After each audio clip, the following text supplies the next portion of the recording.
Ahora hacemos contacto con Alejandra Barrios. Ella es la directora de la misión de observación electoral aquí en Colombia para abordar este tema de lo que ha sucedido recientemente en el país con la muerte de Miguel Uribe. Alejandra, bienvenida a Noticias Caracol. Muchísimas gracias por la invitación y pues hago extensivo a todos los militantes del Centro Democrático, de manera particular a la familia y a los amigos, un muy sentido pésame por parte de la misión de observación electoral y de verdad acompañando a todos sus seguidores en esta tristeza profunda que significa para el país el asesinato de un líder de las características de Miguel Uribe Turbay. Directora, teniendo en cuenta ya el mensaje de solidaridad, quiero preguntarle específicamente por los temas pragmáticos. Para la misión de observación electoral, lo sucedido con Miguel Uribe Turbay, ¿qué marca en esta carrera electoral? Mira, marca claramente un antes y un después, desde el momento del atentado.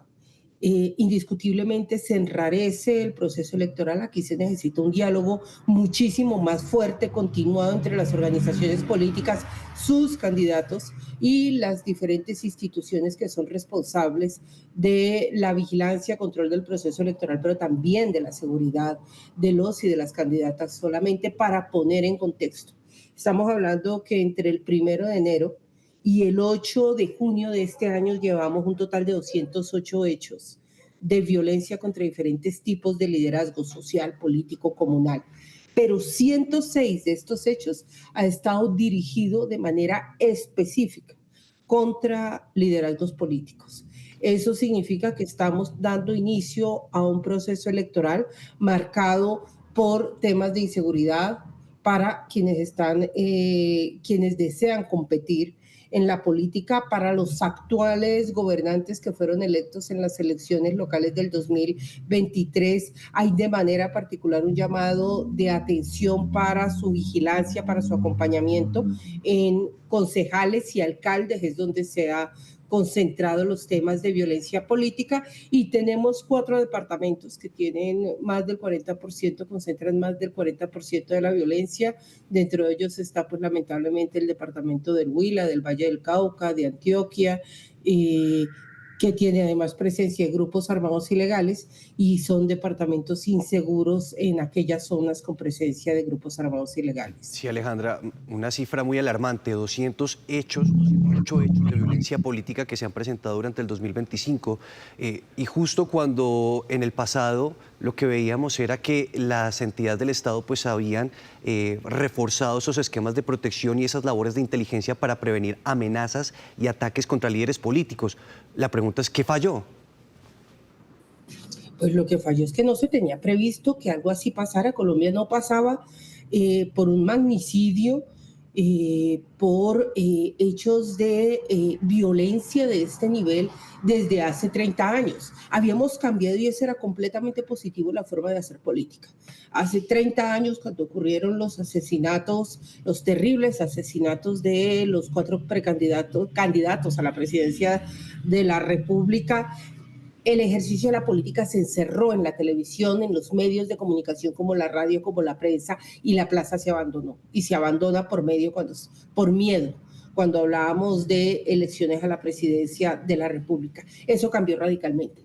Y las diferentes candidaturas a la presidencia de la República empezaron a salir a la calle, y ya estábamos en un proceso donde el ejercicio de la política se hacía cuadra a cuadra, en las plazas, en eventos públicos, tarimas, exposición de los candidatos, diálogo de las candidatas con los ciudadanos, y esto indiscutiblemente marca una lógica completamente diferente que requiere ser abordada también con acciones y con instrumentos diferenciales a los que se tenía hasta este lamentable hecho. Y eso creo que lo vimos todos. Veníamos en un ritmo frente a la presidencia de la República y se sintió que hubo un frenazo, y hay una evaluación de cuál es entonces la mejor manera de hacer política de forma segura. Sí. Directora, con este panorama y con el lamentable desenlace de Miguel Uribe Turbay, teniendo en cuenta que faltan 9 meses para la primera vuelta electoral, ¿cuáles son las alertas y recomendaciones desde la MOE para lo que queda en este camino?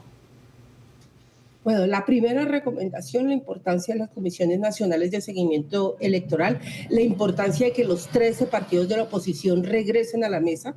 Ese es el mejor espacio, además el único espacio para poder generar medidas de garantía sobre los que se les pueda hacer monitoreo y control. Esa es la recomendación más importante.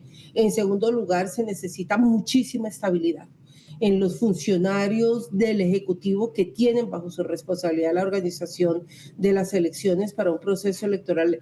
Es muy difícil, es grave que se estén cambiando los funcionarios de alto nivel, que son los que toman las decisiones, sobre todo en términos de seguridad. Aquí tenemos que dejar claras las responsabilidades.